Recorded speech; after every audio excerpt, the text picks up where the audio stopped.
Hello বন্ধুরা, রাঁধুনি বাটা দিয়ে দারুণ স্বাদের পাবদা মাছের রেসিপি নিয়ে হাজির হয়েছি। পাবদা মাছের এই রেসিপি এতটাই সুস্বাদু বলে বোঝাতে পারবো না। আপনারা একবার হলেও এইভাবে ট্রাই করতে পারেন আমার ভিডিওটা পুরো ফলো করে।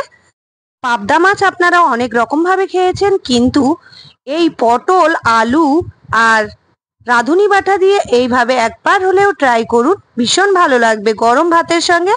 প্রথমে আমি সবজিগুলো কেটে নিয়েছি, মাছ ধুয়ে নিয়েছি, আর এখানে রাঁধুনি বেটে নিয়েছি। এখন কড়ার মধ্যে তেল গরম করতে দিয়েছি, আর এখানে পাবদা মাছগুলো বেশ বড় বড় ছিল, আমি মাঝখান থেকে দুভাগ করে নিয়েছি। আর লবণ হলুদ মাখিয়ে আমি পাবদা মাছগুলো ভেজে নেব। নুন হলুদ মাখানো হয়ে গেছে, তেল গরম হয়ে গেছে, একে একে পাবদা মাছগুলো আমি দিয়ে দিচ্ছি। দিয়ে একটা সাইড ভেজে নিয়ে আবার অপর সাইডও উল্টে দিয়ে ভালো করে ভেজে নেব পাবদা মাছগুলো।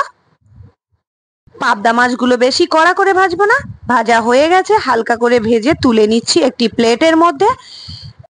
মাছ ভাজা তেলের মধ্যে এখন পটল গুলো আমি ভেজে নেব। পটলের মধ্যে হলুদ আর লবণ মাখিয়ে নেব ভালো করে।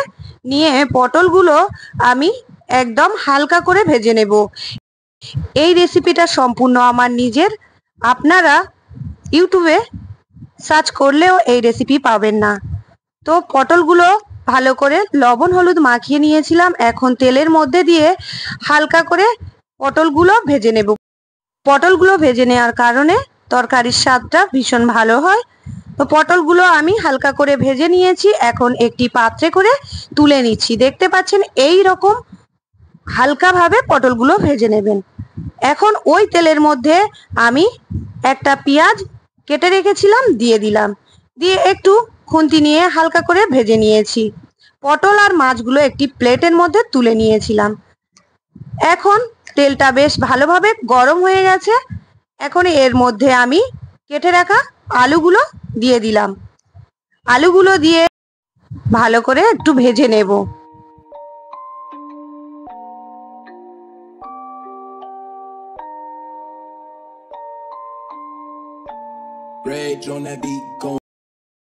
আলুগুলো মধ্যে এখন দিয়ে দেব স্বাদ অনুযায়ী লবণ, আর এখানে হলুদের গুঁড়ো হাফ চামচ, লঙ্কার গুঁড়ো হাফ চামচ।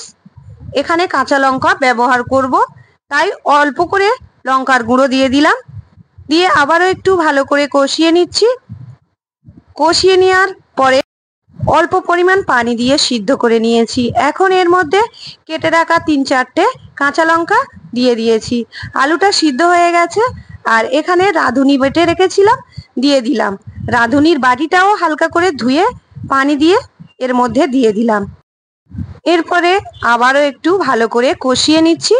নেওয়ার পরে আলুটা বেশ সিদ্ধ হয়ে গেছে, এখানে আমি দিয়ে দিচ্ছি ভেজে রাখা পটলগুলো। পটলগুলো দিয়ে আবারও কিছুক্ষণ আমি 2 মিনিটের মতো কষিয়ে নিয়েছি। এরপরে পরিমাণ মতো এখানে আমি পানি ব্যবহার করছি।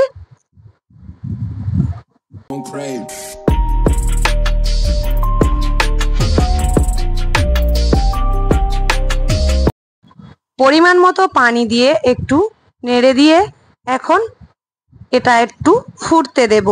ফুটে উঠলে এর মধ্যে ভেজে রাখা মাছগুলো দিয়ে দেব। একে একে সব মাছগুলো দিয়ে আমি ঢাকা বন্ধ করে এটা 10-15 মিনিটের মতো রান্না করে নেব।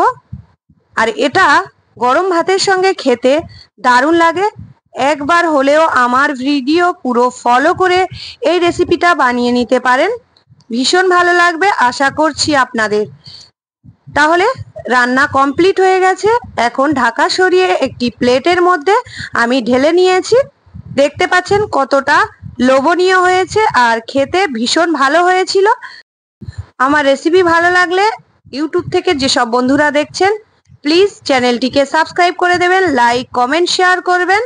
আর যেসব বন্ধুরা আমার ফেসবুক থেকে দেখছেন ফেসবুক প্রোফাইলটাকে ফলো করে নেবেন। আজকের এখানেই শেষ করছি। আল্লাহ হাফেজ।